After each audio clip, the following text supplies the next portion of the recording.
Magandang araw mga pre. Isa ka rin ba sa namumroblema dahil sa sakit na sipon, sisik, halak, lagnat, bulutong at marami pang iba? Dito sa aming manukan isa ang napaka-common isang sipon na kapag hindi naagapan is nahuhulog sa sakit na infectious coryza. Narito ang mga solusyon dyan mga pre. Bale, i-demo ko na lang mga pre para hindi tayo ulit masipa ni FB. Una is magdiklag po tayo gamit ang Bactidol. Kabilaan po ang lagay ng Bactidol mga pre.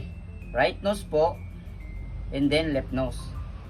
Pagkatapos is kumuha po ng bulak or tissue at linisan ang kanilang bibig.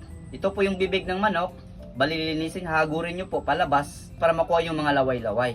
Pagkatapos po mga pre, magpainom tayo ng Premoxil. Bago magpakain sa umaga 6 AM at patoka naman po ng 7 AM. Tapos is mag-control po tayo sa tubig mga pre. 3 to 5 dips lang po tapos kunin na natin. Umaga at hapon po mga pre. Paulit-ulit lang po hanggang sa gumaling ang ating mga alaga. Tested na po namin ito mga pre at effective naman po. Premoxil lang po mga pre. Dahil sa Premoxil, easy lang ang sakit.